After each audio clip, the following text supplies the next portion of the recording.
গুরু কি কথা কয় আমি সুখে দিই না গাছ খেতে পারি প্রশ্ন হয় তো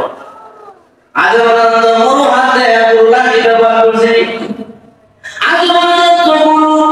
সমস্ত মুখের দাঁত গুরু একবার পড়ে গেছে এমন ইতিহাস নাই কিন্তু মানুষের দাঁত একটার পর একটা পড়ে যায় আল্লাহ তাআলা সূরা ইয়াসিনের মধ্যে বলেন ওয়াতিন ওয়াসাইতুন ওয়াতুরি সিনিনা ওয়াতুরি সিনিনা ওয়া হাদাল বালাদিল আমিন লাকাদ খালাকনাল ইনসানা ফি আহসানি তাকওয়িম সুম্মা রাদাদনাহু ফি আসফালা সাফিলিন মানুষ আস্তে আস্তে দুর্বল হয়ে যেতে পারে পুরা হয়ে গেলে মানুষের মূল্যায়ন থাকে না জোয়ান কালে সে আওয়ামী লীগের সভাপতি যুবকদের সভাপতি আছে যুবকদের সভাপতি যুবক লীগের সভাপতি আছে জোয়ান কিন্তু হয়ে গেছে না তার সভাপতি গিয়ে নিয়ে গেছে গায়ে বলি না তাহলে মানুষ পুরা হয়ে যায় আস্তে আস্তে এমন অবস্থা হয়ে যায় পুরা মানুষ মসজিদে গেলেও ঝামেলা বাজায় বলে থাকলেও ঝামেলা বাজায় কানে বেদরি করে এটা লেগে যা তিন ফুটের লোক কিনে পড়াবার পারে থেকে তারা বেদরি করে তারা তিন চেলা বানায় যাও বেদরি বলে দেওয়া এমন পরিবারের লোকেরা মিলা তারা তিন চেলা বানায় ওরা তিন চেলা দিয়া এখন বাড়িতে থাকে না মসজিদে বসে তিন চেলা দিয়েছে মসজিদে আয়েশা মসজিদের ভিতরে বসে থাকে আর জিকির করে আর খালি কয় মুয়াজ্জিন বনরাবে দেখেন মুয়াজ্জিন বনরাবে দেখেন ইমাম সাহেব থাকেন এমন ইমাম মুয়াজ্জিন কয় পুরাটা আগে বাড়িতে বাবা আছে মসজিদে একটা জামানা রয়েছে আচ্ছা মুয়াজ্জিন বলে না মানুষ বলে বাড়িতে না মাসে মাসে হ্যাঁ হ্যাঁ তো বুঝি মশাদ জানলা না যেমন ইমাম মুয়াজ্জিনকে পুরাটা কবে মোর মসজিদে শান্তি বুড়া হয়ে গেলে সমাজের কাছে মানুষের মূল্যায়ন আস্তে আস্তে কমে যায় কিন্তু আজ পর্যন্ত একটা গরু যদি বুড়া হয়ে যায় তাকে বেঁধে দেয় না জবাই করে 700 টাকা কেজি কিনে নিয়ে খায় আল্লাহ পরিবারে মানুষে আমি আল্লাহ তোদেরকে দুর্বল করে বানাইলাম তাহলে বুঝা গেল আল্লাহ আসমানের নিচে জমিনের উপরে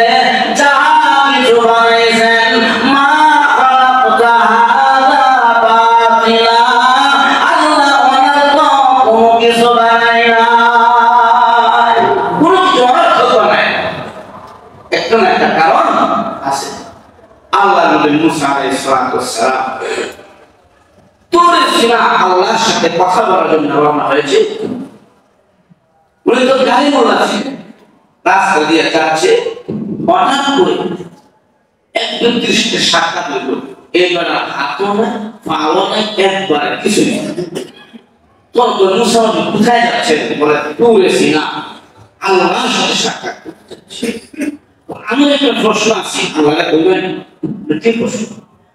বললেন তো আল্লাহ আমার মতন ব্যক্তিরা কেমন বানাই নিজে খাইতে পারি না একজন খাইতে পারি না হাত নাই পা নাই আর একজন তুলে খাওয়াইলে খাইতে পারি কেউ দুনিয়া খাইতে পারি আল্লাহ আমার মতন ব্যক্তিরা কেমন বানাইছে যে হবে মুসা বলি আছে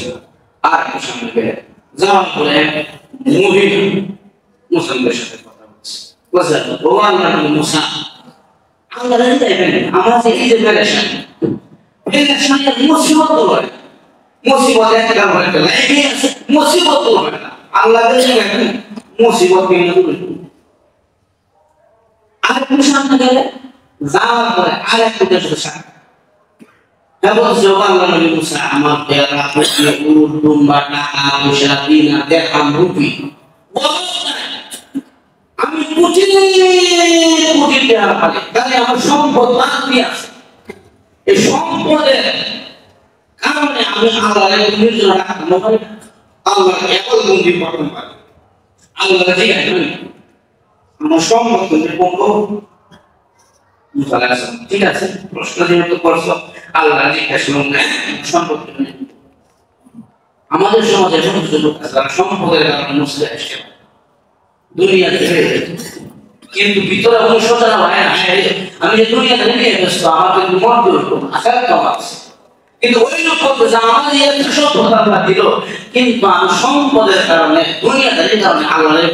ডাকতে পারি না, আল্লাহ সেটা গ্রহণ করতে পারেন। জিজ্ঞাসা করবো আল্লাহ আমাকে এই সম্ভব কেন? আল্লাহ পয়গম্বর মুসা আলাইহিস সালাতু ওয়াস সালাম তুরে সিনাই গিয়া আল্লাহর সাথে কথোপকথন করার পরে কথা বলার পরে শেষবার আল্লাহকে বলে, আল্লাহ আমি যখন আপনার সাথে কথা বলার জন্য এসেছিলাম, রাস্তার মধ্যে তিনজন মানুষের সাথে আমার হয়েছে। তিনজন মানুষের তিন প্রকার প্রশ্ন করেছেন। 3 নম্বর ব্যক্তি প্রশ্ন করেছে সে নাকি কোটি কোটি টাকার মালিক, তার সম্পদের অভাব নাই, দিন সম্পদ বাড়তে লাগলো। আল্লাহ সম্পদের কারণে সে তোমার ডাকতে পারে না, তাকে এই সম্পদ কেমন করে কমবে এটা যদি বলে দিতাম তাকে বলে দিতাম। আমার আল্লাহ ডাকতে কয়, মুসা আমার ওই বান্দাকে বলবা সে যে সম্পদ পায় এই কারণে পায় সে আমার শুকরিয়া আদায় করে বেশি বেশি। আমার শুকরিয়া বেশি বেশি আদায় করার কারণে আমি আল্লাহ তার সম্পদ বাড়াই দিতে লাগলাম, তার সম্পদ বাড়তে লাগলো। তাকে বলবা সে যদি আমার নিয়ামতের শুকরিয়া কমায় না দেয় আমি আল্লাহ তার সম্পদ কমায় দিব। তাহলে বোঝা গেল নিয়ামতের শুকরিয়া আদায় করলে সম্পদ নিয়ামত কি করে দেয় আল্লাহ, আল্লাহ কি করে দেয়। এই জন্য আল্লাহ কোন বলেন, লা শাকারতুম আযীদান্নাকুম ওয়া লা কাফারতুম ইন্না আযাবি লাশাদীদ। আল্লাহ বলেন যারা নিয়ামত পাওয়ার পরে নিয়ামতের শুকরিয়া আদায় করবে আল্লাহ তাআলা তার সম্পদ দিন আর দিন বাড়তেই থাকবে বাড়তেই থাকবে, কমবে না। জন্য সম্পদ যদি বাড়াইতে চায় তাহলে কি করতে হবে? আবার নিয়ামতের শুকরিয়া আদায় করতে হবে। এবার মুসা আলাইহিস সালাম মানলাম 3 নম্বর ব্যক্তির এই প্রশ্নের জবাব। আল্লাহ 3 নম্বর যে মহিলা প্রশ্ন করলো মুসিবত আর মুসিবত,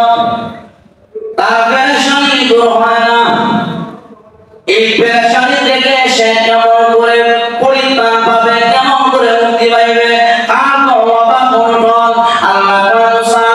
সে আমার শুকরিয়া আদায় করে না, যার কারণে তার মালের মধ্যে বৃদ্ধি হয় না, মুসিবত আর মুসিবত। তাকে বলবা সে যেন আমি আল্লাহর শুকরিয়া আদায় করে তাহলে মাল বৃদ্ধি পাইব, মুসিবত দূর হয়ে যাবে, আমি আল্লাহকে স্মরণ করবে। মুসা কয় ঠিক আছে, রব্বুল আলামিন প্রথম নম্বর যে যুবক একজন দাঁড়াই যুবক আমাকে 3 রাস্তার মাথায় তার হাত নাই পাও নাই একজনে তুলে দিলে খাইতে পারে, আর না হয় সে খেতে পারে না, কেউ কোথাও নিয়ে গেলে যাইতে পারে, আর না হলে সে যাইতে পারে না। আল্লাহ সে প্রশ্ন করেছে তাকে কোন কারণে বানাই না, সে যদি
সংবাদ শুনিয়া আল্লাহর শুকরিয়া আদায় করলেন, সাথে সাথে আমার আল্লাহ ওই বান্দার অসুস্থতা দূর করিয়া তাকে পরিপূর্ণ সুস্থ বানায় দিলেন। সুস্থ, হাতে করতে পারে, পায়ে চলতে পারে, সে সুস্থ হয়ে গেছে। কারণ কি? সে বলছে আল্লাহ যে আমার মতন ব্যক্তিকে জাহান্নামে ছিদ্র হত্যা করবার লেগে বানাইছে, এটার নাকি আমি আল্লাহর কাছে শুকরিয়া আদায় করলাম। তাহলে আমার ভাইয়া শুকরিয়া আদায় করলে আল্লাহ সম্পদ বাড়ায় দেয়, না শুকরিয়া করলে সম্পদ কমায় দেয়। মুসিবত থেকে আল্লাহ তাআলা উদ্ধার করে নেয় যখন বান্দা সর্ব হালতে আল্লাহকে ডাকে। এই কথা আল্লাহ বলেন, আল্লাযীনা ইয়াযকুরুনাল্লাহা কিয়ামান ওয়া qu'uদান ওয়া আলা জুনুবিহিম ওয়া ইয়াতাফাক্কারুনা ফী খালকিস সামাওয়াতি ওয়াল আরদ মা খালাকতা হাযা বাতিলা। আল্লাহ রাব্বুল আলামিন বলেন, যারা আমি আল্লাহকে স্মরণ করবে, যারা বসে আমি আল্লাহকে স্মরণ করবে, যারা শুয়ে থেকে আমি আল্লাহকে স্মরণ করবে, তারা হলো উলিল আলবাব, তারা হলো আল্লাহর কাছে দামি, তারা হলো আল্লাহর কাছে সম্মানী। 2 নম্বরে ফী খালকিস সামাওয়াতি ওয়াল আরদ, যারা আমি আল্লাহর আসমান দেখিয়া আল্লাহর বরকত প্রকাশ করবে, সুবহানাকা আল্লাহর প্রশংসা আদায় করবে। আল্লাহ কয় দুনিয়াতে যত মুসিবত আসুক না কেন, ওরে বান্দা দিন হালতে তাকিয়া আসমান জমিনের দিকে তাকাইয়া যদি আমি আল্লাহর প্রশংসা করতে পারো, আমি আল্লাহ দুনিয়ার সমস্ত মুসিবত থেকে আমি আল্লাহ তোমাকে হেফাজত করব। তাহলে সর্বহালতে আমরা আল্লাহকে স্মরণ করতে হবে। মানুষের 3টা হালত, বসা, শোয়া, দাঁড়ানো। তার মানে 3 হালত মানে সর্বহালত, সব হালত। এই 3 হালত ছাড়া মানুষ থাকতে পারে না। সর্বহালতে আমরা কি করব? আল্লাহকে স্মরণ করব। আমাদের সমাজের মধ্যে কিছু কিছু মানুষ আছে, এরা খালি নামাজ পড়ে, অন্য আমলের দিকে বেশি একটা আগ্রহ নাই। নামাজ পড়ে কিন্তু সুদ ঘুষ খাওয়াতে বেশি, এর প্রতি কেন? নামাজ আল্লাহ কয় না, এটাও এটার ভিতরে, 3 হালতের ভিতরে। খালি নামাজ পড়লেই হবে না, সুদ ঘুষ খাওয়া বাদ দিতে হইব, জিনা করা বাদ দিতে হইব, দুর্নীতি বাদ দিতে হবে, গুনাহ করা ছেড়ে দিতে হবে। তাহলে নামাজি হলে হবে না, তোমার অন্য দিকগুলো তোমার করতে হবে, তোমার জানা থাকতে হবে, ওই দিকে তোমার বাঁচতে হবে। আমরা অনেকে নামাজ পড়ি একটা ধাক্কা সাচ্চা মুসল্লি, কিন্তু বইনের যখন হক দিবার সময়, বোন যখন জায়গা জমিনের পাবে পরিশোধ পাইব, তখন হ্যাঁ সাক্কা গেছে আবার সে নামাজ আছে না নামাজ পড়ে আবার আরেকবার জমিনে আই খেলে বেড়ার ক্ষেত্র ঢুকে এমন নামাজ আছে না নাই? আমরা তো খালি ইবাদত করে মুসলিমের সঙ্গে সীমাবদ্ধ করছি, নামাজ আর রোজা হজ আর যাকাতের মধ্যে, কিন্তু আরেকবার হক মানলে যে কিয়ামতের ময়দানে দিতে হবে, সেটার জন্য তো আমরা আগে আসি না। এজন্য নামাজি হইলে হবে না, বোনের হক আদায় করতে হবে। নামাজি হইলে হবে না, হ্যাঁ আরেকবার হক মারে থাকলে তার হক আদায় করতে হবে। আরেকবার আপনি নামাজ পড়ছেন না, এটা আপনার মাধ্যমে আল্লাহর ব্যবস্থা, আপনি আর আল্লাহ এটার ব্যবস্থা করবেন। এটা আল্লাহর সঙ্গে আমরা বুঝ পরামর্শ হইব। নামাজ আল্লাহর ইবাদত, আল্লাহকে সেজদা দেওয়া। যদি কোনো মানুষ সেজদা না করে তাহলে তার কথা হবে আল্লাহর সাথে, সে আল্লাহ এটার ব্যাপারে বুঝবে, সে কোনো নামাজ পড়লো না। কিন্তু আপনি যদি বোনের হকটা মানে দিন, এটার কথা আল্লাহ বলতে না, তোমার লোকে আমার এটার ব্যবস্থা হবে। আল্লাহ বলে বোনের হক মানলে আগে বোনের কাছ থেকে মাপ নিয়ে আসো, এরপরে আমি আল্লাহর পয়সা দিব। যদি কেউ দোকানের টাকা মারা দেয়, আরেকবার টাকা দিল না, এটা যদি মারা দেয়, আল্লাহ তার সঙ্গে আগে সমানতা করো, এর কাছ থেকে কমানো, এরপরে আমি বুঝতেছি নামাজ পড়ো না, তা আমি আল্লাহর হক নষ্ট করছো, আমি আল্লাহ ইচ্ছা করে তোমার মাফ করে দিতে পারি, কিন্তু আরেকবার হক আমার না।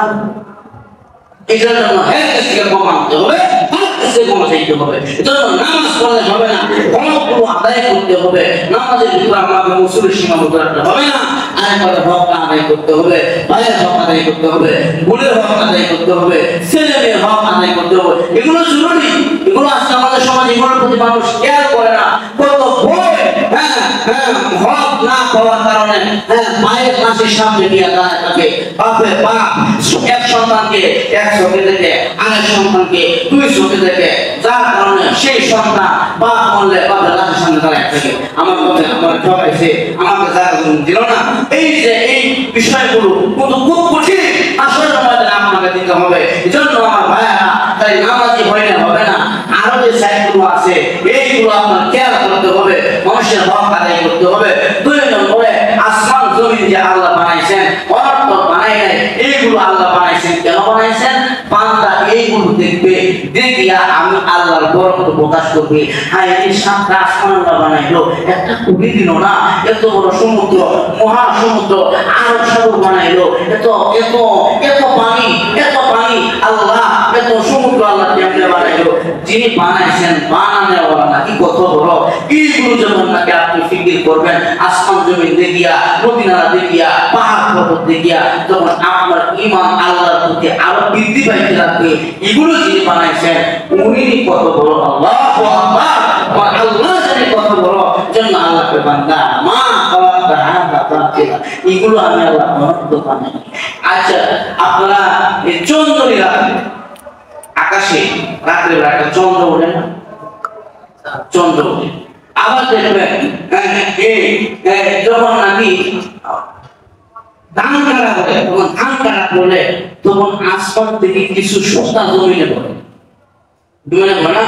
জমিনে পড়ে। তখন আমরা সুতাগুলো ধরে ধরে মা কাছে, এই সুতাগুলো নিয়ে বাড়িতে যেতাম, মা জিজ্ঞাসা করতাম, মা গো এই যে সুতাগুলো উপর থেকে পড়ে, ওই যে আকাশের মধ্যে চন্দ্রের মধ্যে ঘোরা বেরিয়ে আছে, এই সুতা কাটে আর সুতা জমিনে পড়ে, তখন সুতাগুলো আমার মাথায় বেসায় দৌড়াদৌড়ি করছি শুরু করলাম। এটা মনে করতাম, কিন্তু বিজ্ঞানীদেরকে প্রশ্ন করা, বিজ্ঞান বলছে না, এটা ঘোরা বেরিয়ে, এটা হলো পৃথিবীর ছায়া, ছায়া ছায়া ছায়া গাছ আনন্দ করছে, ছায়া ওটা পৃথিবীর ছায়া। আল্লাহ নবীর সাহাবীরা প্রশ্ন করছে, ওখানে বেশি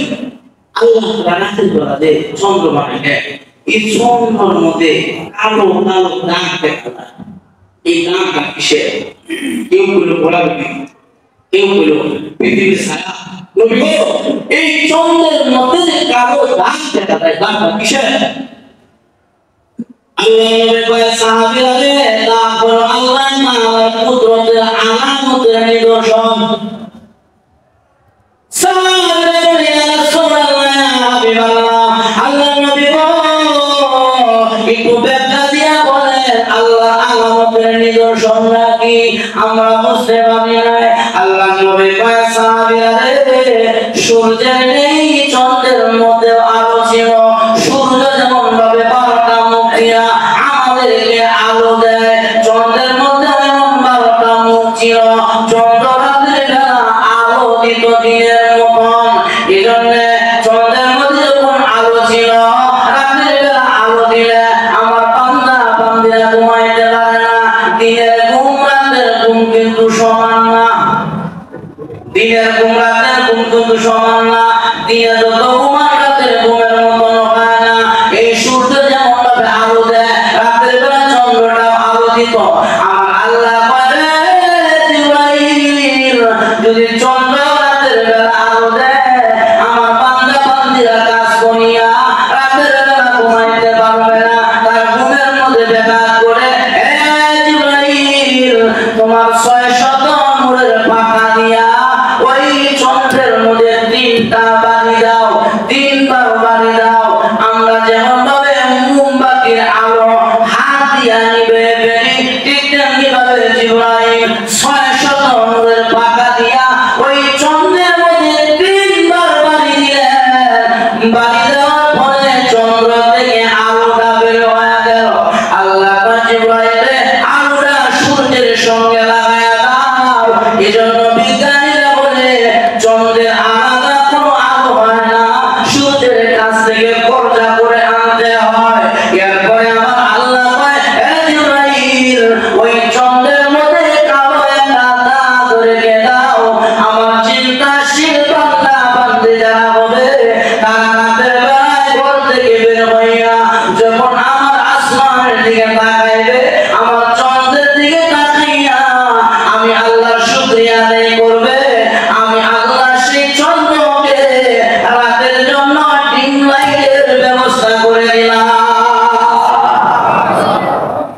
দেখবা চন্দ্র যখন আলো দেয় তোমার এমন ফসল এমন আলো দেখা যায় ফসল দেখা যায় তোমার মনে কি করবো আজকে চন্দ্রটা খুব সুন্দর লাগে একবারে ফসা হয়ে গেছে গা হ্যাঁ একবারে ফসা তাহলে আল্লাহ তাআলা এই সূর্য এই চন্দ্রকে অনার্থক বানায় না মা খলাকা আল্লাহ কয় এ দুনিয়ার মানুষ চন্দ্র আসমান জমিন সূর্য আমি আল্লাহ অনার্থক বানাই নাই এটাও বানাইছি আমি আল্লাহ তোমাদের জন্য রাতের বেলা যখন নাকি চন্দ্র আলো দেয় হ্যাঁ টর্চ লাইটের প্রয়োজন হয় না চন্দ্রের আলোর মাধ্যমে মাইলকে মাইল কোনো সাইডে যাইতে পারে আল্লাহ কয় এই আসমান জমিন দেখবা চন্দ্র সূর্য দেখবা আর পৃথিবীকে গবেষণা করবা গবেষণা করতে যায় এটার পর যখন তোমার ভিতরে ঢুকবো তখন তুমি বানানে ওয়ালাকে তালাশ করবা তাই চন্দ্র এত সুন্দর আলো দেয় চন্দ্র যিনি বানাইলেন বানানে ওয়ালা কত সুবহানাল্লাহ এই বলে যখন নাকি বান্দা আল্লাহর প্রশংসা আদায় করবে আর বলবে আল্লাহ আসমান বানাইলা জমিন বানাইলা চন্দ্র বানাইলা অনন্ত বানাও আমরা তোমার অনন্ত সৃষ্টি থেকে তোমার কাছে পানা চাই ও আল্লাহ ফাকিনা আযাবান্নার আল্লাহ তুমি আমাদেরকে জাহান্নাম থেকে মুক্তি দাও জাহান্নাম থেকে আমরা মুক্তি চাই এজন্য আমার ভাইয়েরা আল্লাযীনা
জ্ঞানী আরেকবার মা ঠকায় খায় জ্ঞানী হওয়া যায় না কলম দিয়ে আরেকবার জায়গা দখল করা এটাকে জ্ঞানী বলা হয় না দুর্নীতি করা এটাকে জ্ঞানী বলা হয় না আর জুলুম করে আপনি বুদ্ধি কাটায় জুলুম করলেন এটাকে জ্ঞানী বলা হয় না আল্লাহ বলে এটা জ্ঞানী না এটা হলো শিক্ষিত শয়তান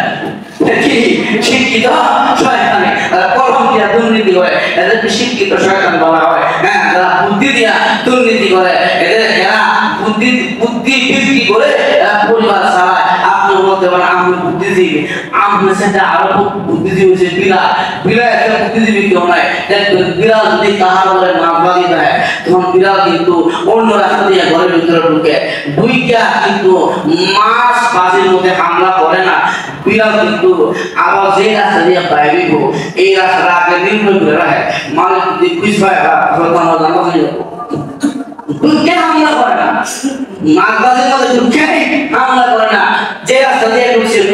মাছবাজি যে জায়গায় আসছে যে পাত্র ওই জায়গার মধ্যে পয়সা কাটিয়া বিড়াল রাস্তা নির্ণয় করে যদি মালিক টের হয়ে যায় তাহলে তোমার জান মাছানি লাগবে কোন রাস্তা দিয়ে বের হবো ওই রাস্তাটা আগে বের করে দেখবেন যখন নাকি কেবল 5 লাখ টাকা ফেলে দিছে আমরা মাছ দিয়ে গেছি দেখবেন বিড়াল থাম করে পাল দিয়া যে রাস্তা নির্ণয় করছে ওখানে বাড়িছে মানে বুদ্ধিজীবী আমি যেটা বুদ্ধিজীবী বিড়াল হ্যাঁ জন্য আমার ভাইয়া অনেক বাকি আছে হ্যাঁ অনেক বাকি আছে আমি বুদ্ধিজীবী বাবুই বাকি কম না পৃথিবীতে এমন কোন ইঞ্জিনিয়ার আমি দেখি নাই বাবুই বাকি নতুন ভাষা দেখছেন कैसे करो इंजीनियर নাই যত আপনি বুদ্ধি করা বাবাকে কাছে আপনি পারবেন না পারবেন না জন্য বাবাই বাবু বড় বুদ্ধিজীবী সব বড় ইঞ্জিনিয়ার তাহলে আমার ভাইয়া প্রকৃত বুদ্ধিজীবী হলো তারা যারা দাঁড়াইয়া বসিয়া শুয়া অবস্থায় অর্থাৎ তার প্রত্যেকটি পদে পদে প্রত্যেকটি ক্ষেত্রে যিনি আল্লাহকে স্মরণ করে আল্লাহর বিধিবিধান মানিয়া চলে আল্লাহ কয়ে উলিল আলবাব তারাই হলো নসিহত গ্রহণ করেওয়ালা তারাই হলো আমি আল্লাহর কাছে বুদ্ধিজীবী তারাই হলো আমি আল্লাহর কাছে জ্ঞানী এজন্য আমার ভাইরা বসিয়া দাঁড়াইয়া শোয়া অবস্থায় অর্থাৎ জীবনের প্রত্যেকটি ক্ষেত্রে প্রত্যেকটি হালতে আমরা কাকে স্মরণ করবো আল্লাহকে স্মরণ করবো আল্লাহর বান্দা যদি আমাকে প্রত্যেকটা হালতে স্মরণ করতে পারো আমি আল্লাহ বান্দারে দুনিয়া থেকে আমরা স্মরণ করবা আম্মা ইজিবুল মুদাররা ইজা দা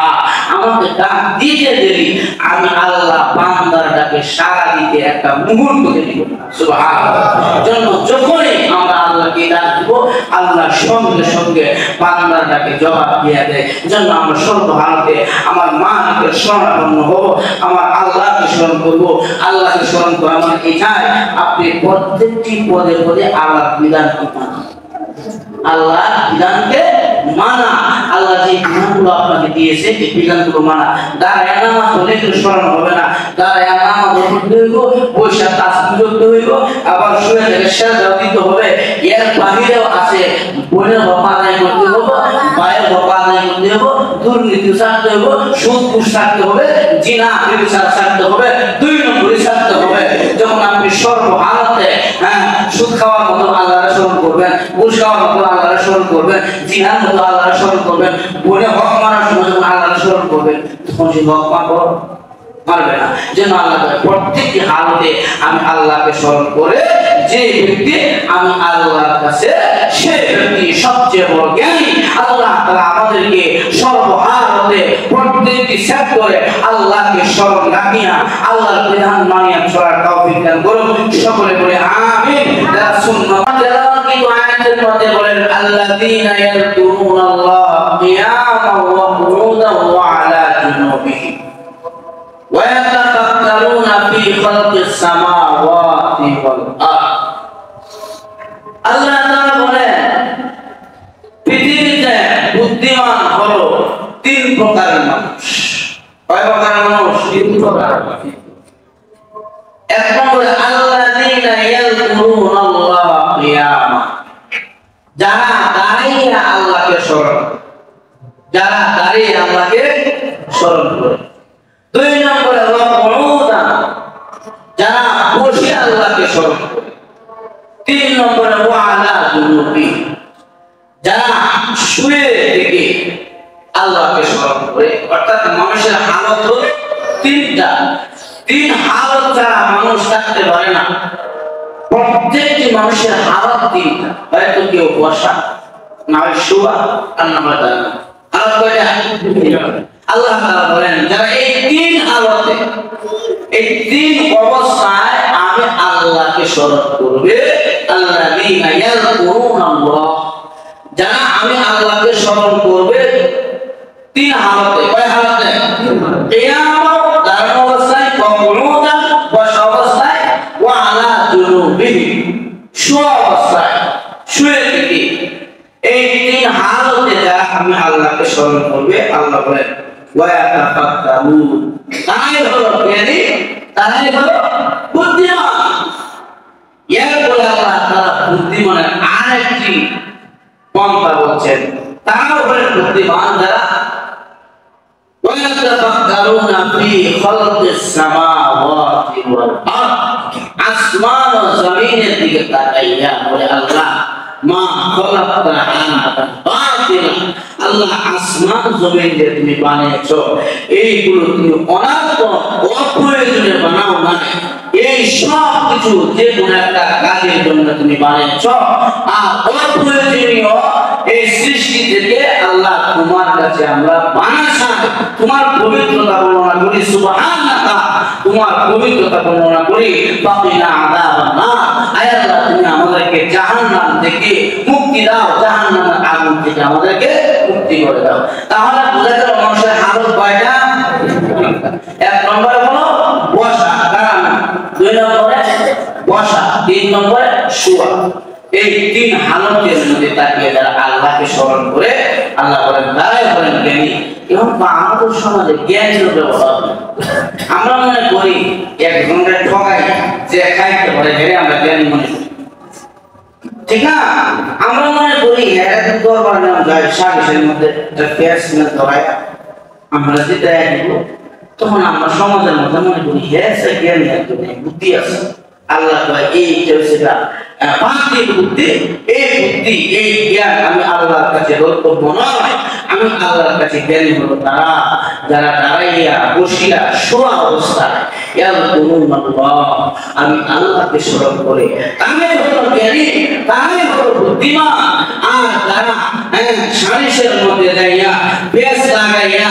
কলম দিয়া দুর্নীতি করিয়া টাকা কামায় সমাজের লোকেরা তারা বুদ্ধিমান কয়, তাদের আমার মাথা মাথায় টাকটাকে বেশি টাকওয়ালা মিস্টার টাকওয়ালা, এদেরকে আমরা বুদ্ধিমান মনে করি। টাকওয়ালা বুদ্ধিমান বেশি হয়, ব্যাংকের টাকা মারতারে, দুর্নীতির টাকা মারতারে, সালিশ গিয়া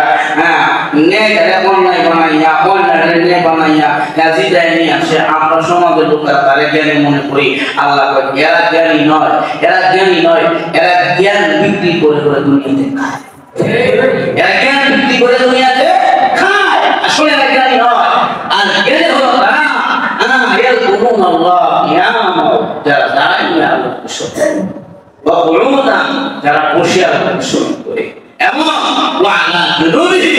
এবং যারা শুয়ে থেকে আল্লাহকে স্মরণ করে। এরপরে আল্লাহ কয়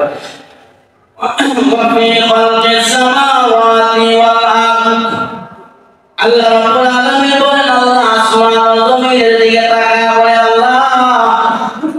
আসমান জমিন তুমি বানাইছো, অনর্থক বানাও নাই, অপ্রয়োজনে বানাও নাই।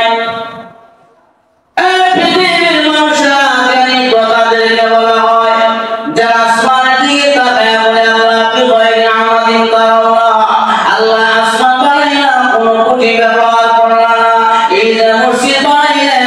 মসজিদ বানাইতে যায় মসজিদের মধ্যে কুটি ব্যবহার করেছে, পিলার ব্যবহার করেছে, কিন্তু আমার আল্লাহ আল্লাযী খালাকাস সামাওয়াতি ওয়াল আরদা ফি সিত্তা আল্লাহ রাব্বুল আলামিন বলেন হে পৃথিবীর মানুষরা আমি আল্লাহ সাতটা আসমান বানাইলাম, একটা আসমান থেকে আরেকটা আসমানের দূরত্ব হলো 500 বছরের ব্যবস্থা। এমন সাতটা আসমান আমি আল্লাহ বানাইলাম, ওই আসমানগুলোর মধ্যে আমি আল্লাহ কুটি ব্যবহার করি নাই। যারা আসমানের দিকে তাকাইয়া বলবে মা খালাকতা হাযা বাতিলা, আল্লাহ আসমান জমিন তুমি অনর্থক বানাই নাই, আসমান বানিয়েছো আল্লাহ। আসমান দেখিয়া তারা আল্লাহর বরকত প্রশংসা করে সুবহানাকা আল্লাহ এত বড় আসমান বানাইলা, জমিন বানাইলা, আসমান জমিনের দিকে তাকাইয়া বান্দা যখন শুকরিয়া আদায় করে আমার আল্লাহ কয় পৃথিবীর মানুষ তোমরা জানিয়া রাখো তারাই হইল আমি আল্লাহর কাছে বুদ্ধিমান, আমি আল্লাহর কাছে তারাই হলো জ্ঞানী, আমি আল্লাহর তারাই হলো বুদ্ধিমান। আসমানের দিকে তাকায় বলে আল্লাহ এই যে আসমান বানাইলা, হ্যাঁ একটা কুঠিও ব্যবহার করলা না, আসমান বানাইলা কিছুই ব্যবহার করলাম না, একটা দুটা নয়, সাতটা আসমান আল্লাহ তাআলা বানাইছেন, দূরত্ব 500 বছরের ব্যবস্থা। আল্লাহ ফি খালকিস সামাওয়াতি ওয়াল আরদ, যারা আসমানের দিকে তাকায় চিন্তা করে আল্লাহকে তারাই জ্ঞানী। আল্লাহ তাআলা এই পৃথিবীতে যা কিছু বানাইছেন